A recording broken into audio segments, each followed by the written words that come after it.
Bienvenue sur ma chaîne YouTube Aïdedi Revol Sport. J'ai l'honneur d'accueillir aujourd'hui une vice-championne du monde sénégalaise qui s'appelle Ndeye Marie Ndour.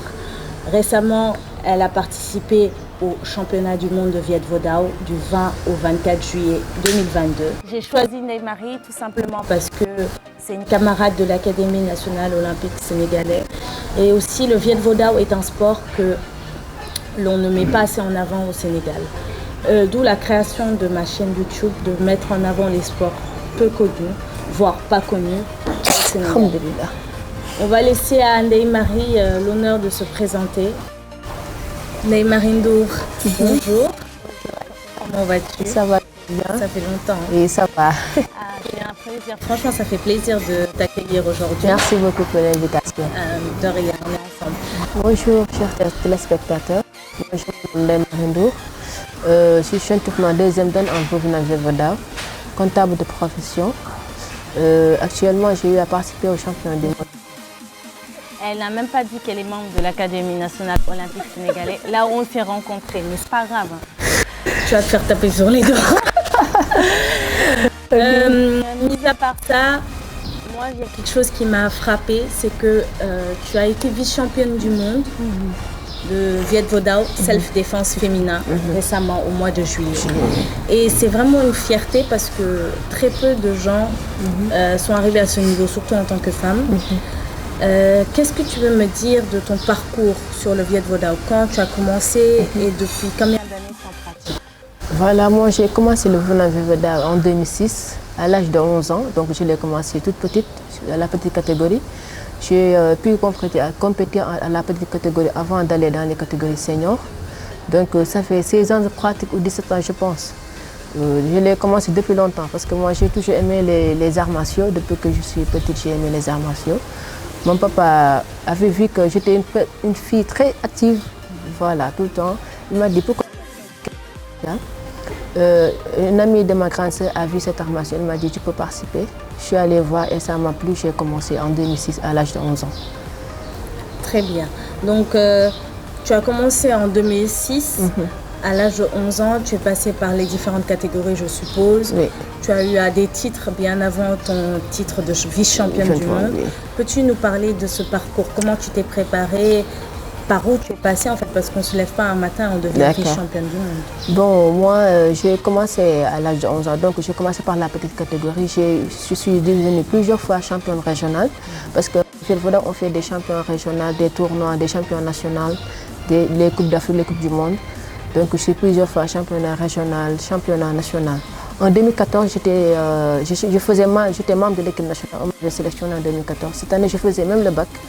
Bon, mais jusqu'au dernier moment, je n'ai pas pu y aller. Après, en 2022, on m'a encore sélectionné. Et je faisais partie de l'équipe nationale. On était 2 filles dans l'équipe nationale.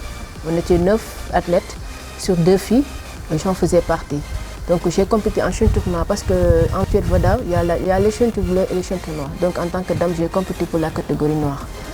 Voilà, c'est ça mon parcours. Je suis plus régional, national et vice-championne du monde. D'accord, on voit que c'est un travail qui a débuté depuis très tôt, longtemps. Il y a eu une persévérance, il y a eu des sacrifices, je suppose. Il y a eu des heures d'entraînement d'arrache-pied. Il y a eu vraiment beaucoup de volonté aussi.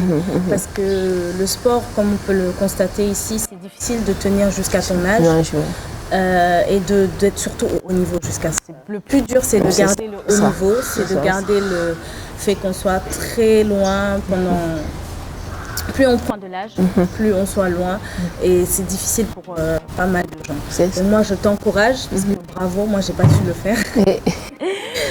Bravo, c'est très bien. Et on est tous derrière toi. Je trouve que c'est une fierté de représenter le Sénégal en équipe nationale. Et en plus, en Viet Vo Dao, un sport qui n'est pas très connu, un art martial. Et c'est vraiment une belle chose. C'est beau de voir des femmes qui se battent jusqu'à cet âge. Mais en dehors de ça, est-ce que tu peux nous dire d'où t'es venu cet amour de continuer le Viet Vo Dao? Parce qu'il y a plusieurs arts martiaux. On a le karaté, le judo, d'autres disciplines, le kung fu. Pourquoi tu n'as pas fait les autres disciplines et le Viet Vo Dao? Voilà, le Viet Vo Dao, comme tu dis, c'est un art martial qui n'est pas très connu au Sénégal. Moi, je t'ai dit, quand j'étais enfant, j'ai toujours aimé les arts martiaux. Quand j'ai vu le Viet Vo Dao, parce qu'en fait, en Viet Vo Dao, je vois qu'il y a une spécificité par rapport aux autres arts. C'est un art qui est complet. Tu vois du tout. Ce qu'il y a au judo, il y a le Viet Vo Dao. Parce qu'on a des techniques de contact, comme le judo. Il y a le taekwondo parce qu'on a on fait des coups de pied, des coups de poing, des karaté, des kata. Donc, c'est un art martial complet. En plus de ça, on a la philosophie. En Viet Vo Dao, on a la philosophie. On a 10 philosophies avec des principes, le but, l'objectif et tout ça. En Viet Vo Dao, quand tu dois faire ton passage de grade en ceinture rouge, tu écris une thèse. Voilà. Donc, c'est un art martial que les gens doivent connaître. Moi, j'ai suivi les autres, j'ai parfois participé. Je partais regarder les compétitions en Kung Fu, mais ce que je voyais en Viet Vo Dao, je ne l'ai pas vu dans les autres arts martiaux. En plus, il y a les ciseaux, donc ça n'existe que dans les techniques de ciseaux. Donc c'est un art complet, c'est devenu une passion pour moi. Parce qu'au Sénégal, quand on est une dame et on pratique les arts martiaux, surtout les sports de combat, ça devient un peu trop difficile. Parce qu'il y a les préjugés, on te juge, disent femme, tu pratiques les arts martiaux, tu vas nous frapper et tout ça. Avec tous les aléas, mais avec la passion, j'ai pu tenir, j'ai progressé. C'est pour cela que je suis allée jusque maintenant.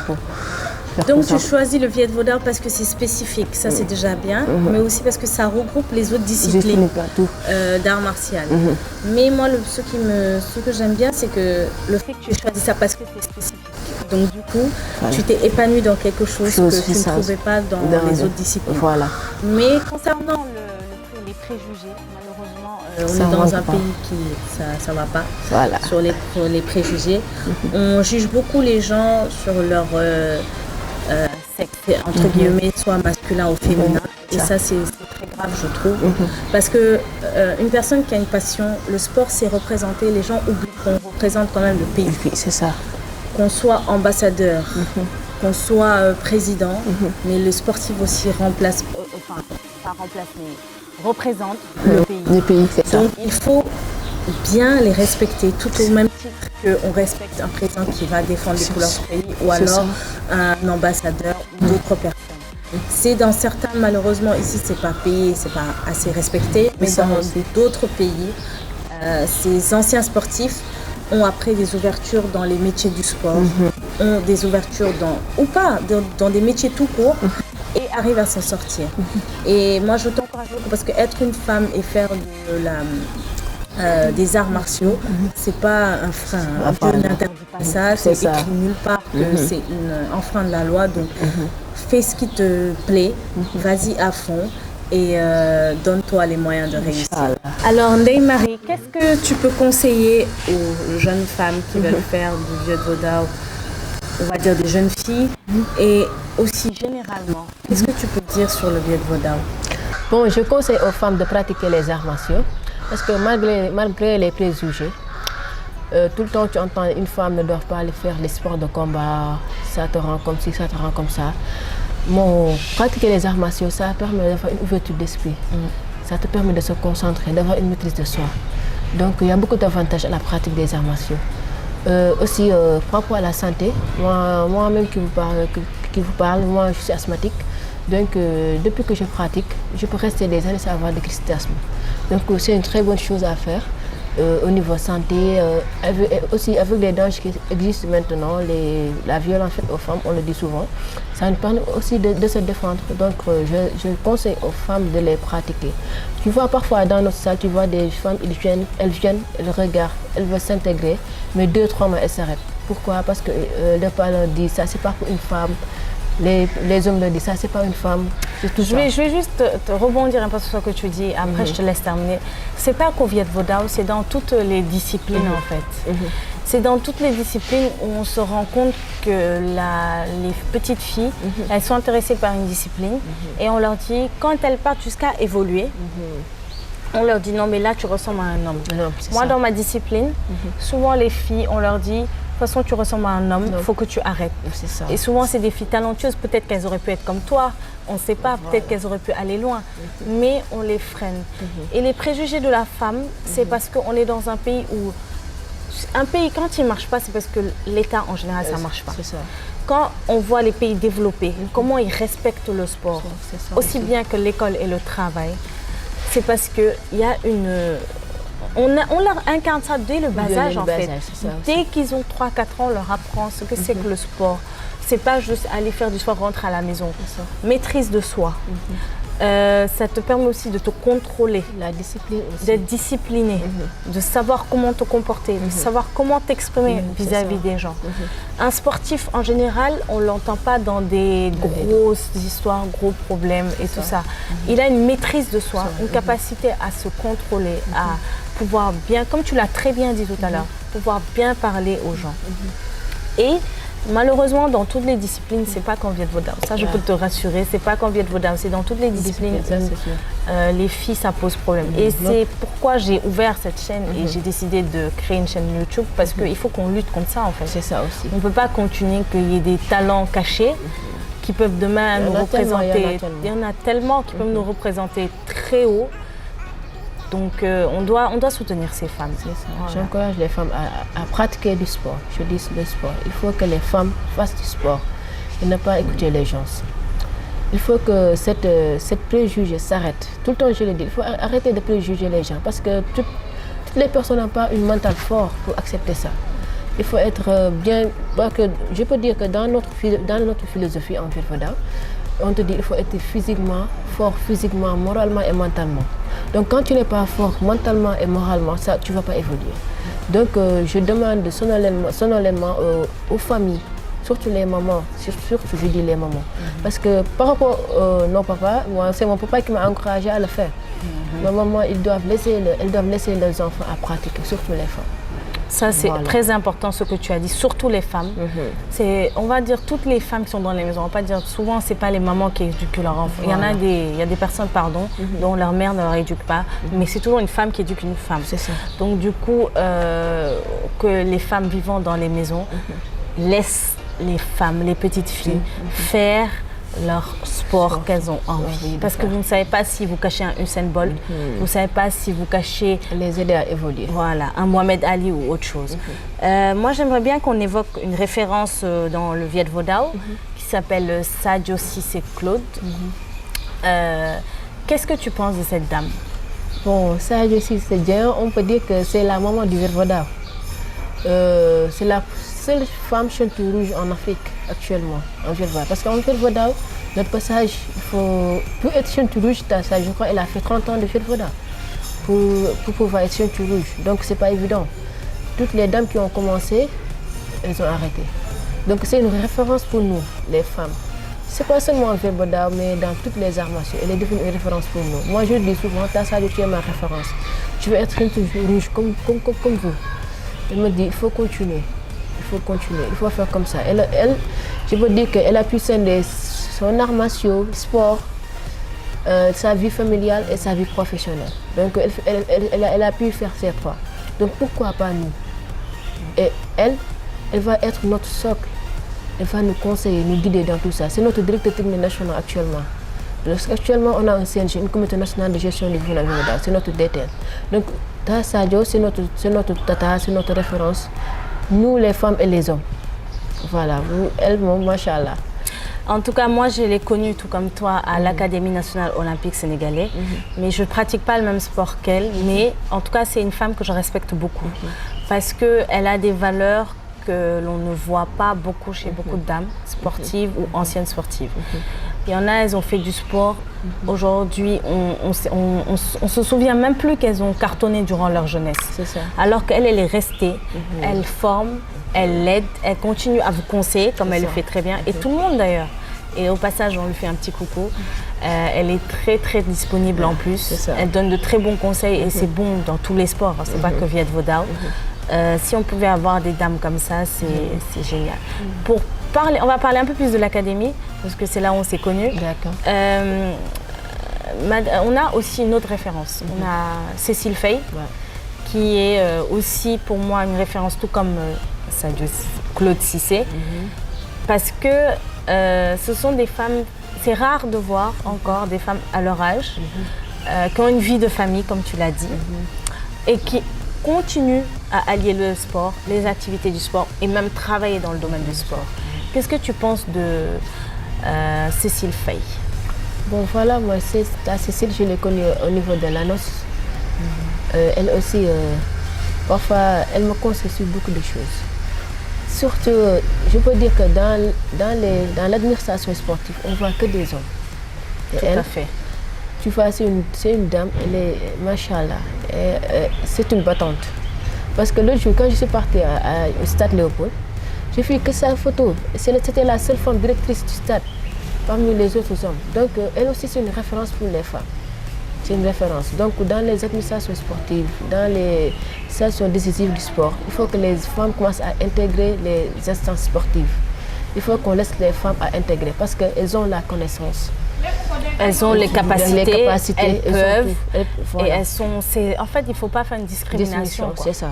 Donc, elle aussi, c'est une référence pour nous, les dames. Une très bonne référence. Pour clore cette interview, qui était très intéressante, qu'est-ce que tu peux dire en général? Conseiller. Quel conseil tu peux donner? D'accord, je conseille... Et tu peux faire aussi la pub de ton sport si tu veux, au passage. Je conseille surtout nos dirigeants à aider les sports de combat parce qu'on en a besoin. Parce que les sports de combat, c'est un sport, c'est la même chose par rapport au sport, le football. Nous, on est parti au championnat du monde. On a relevé les défis, on a relevé notre drapeau. Parce que quand tu gagnes une médaille d'or, votre drapeau, l'hymne national est élevé. Donc c'est le même titre que les footballeurs. Donc il faut aider les sports de combat, juste avoir une reconnaissance, c'est le minimum. Nous, quand on est parti, on a obtenu 22 médailles. 9 en or, 9 argent et 4 bronzes. Donc c'est beaucoup quand même. Voilà. Donc il y avait beaucoup de pays qui avaient participé. Plus de 20 pays étaient là. Même le Vietnam avait participé. Le pays d'origine, je pense. Le pays d'origine, voilà. Le Sénégal, si on n'est pas premier, on est deuxième. Malgré les difficultés qu'on a eues pour partir, malgré la préparation qu'on a eue, on est parti, on a su relever les défis, on a fait tout ça. Il faut que nos dirigeants respectent les sports de combat. Ça, c'est un cri de cœur. Il faut qu'on nous respecte. Depuis qu'on est parti, on est revenu. Jusqu'à maintenant, on ne nous a pas reçus. Il n'y a rien. On ne nous a pas reçus. Voilà, il n'y a pas de suite. Donc il faut avoir minimum une reconnaissance. Parce qu'il y a le Burkina, quand ils sont partis, dans leur pays, le premier ministre les a reçus. Et ils ont remporté 4 médailles. C'est ce qui est normal, tout à fait. Voilà, c'est normal, voilà. Donc il faut que je parle au ministre du Sport, à tous nos dirigeants. Il faut que vous reconnaissiez les sports de combat parce qu'on en a besoin. On a besoin de moyens pour se préparer. Même on nous a dit si ils veulent que le Sénégal organise le championnat d'Afrique de la série en 2023. Le championnat d'Afrique de 2023. Donc c'est un appel pour nos dirigeants de nous aider. Surtout sur le côté financier, sur les moyens, on en a besoin. Donc pour organiser un tournoi, pour organiser des championnats, pour voir les talents, donc il faut que les moyens suivent. Voilà, donc ça c'est un message que je voulais envoyer. Et remercier l'équipe nationale, remercier notre président qui a tout fait pour que nous participions à cette championne du monde. Remercier tous les membres du CNG aussi, remercier mes parents. Remercier ma tata qui nous a permis d'être là. Oui, merci. Voilà. Merci et vous remercier aussi pour cette invitation. Donc ça, on en a besoin des gens qui puisque comme on dit, les sports de combat, c'est un sport orphelin. Voilà. Il est temps que ça change. Voilà. Merci beaucoup à tous les gens qui vont nous regarder. Merci, c'était Ndeye Marie Ndour, comme vous avez pu voir. Et aussi merci à l'Académie nationale. Parce qu'à travers l'Académie, j'ai pu connaître certaines personnes. On s'est rencontrés là-bas. J'ai vu d'autres choses au niveau de l'Académie. Tu vois, parce qu'au niveau de l'Académie, on nous a formés en formation des jeunes dirigeants. Donc c'était la première fois que j'ai pu faire cette formation. Ça nous ouvre d'autres portes. Hier, j'ai fait un entretien pour faire la formation de l'IFA. Hier, ils m'ont appelé pour faire l'entretien. J'attends leur retour. Donc c'est à travers l'annonce que j'ai pu connaître tout ça. Donc je remercie les gens de l'annonce et tout ça. Merci. On va faire une vidéo sur l'annonce, sinon on va s'étaler ici jusqu'à demain. Merci, c'était Ndeye Marie Ndour. vice-championne de Viet Vo Dao Self-Défense féminin en juillet 2022, qui était notre invitée aujourd'hui. N'oubliez surtout pas de vous abonner, d'activer la cloche sur IDD Revolsport et vous recevrez toutes les vidéos à jour et en heure. À la prochaine!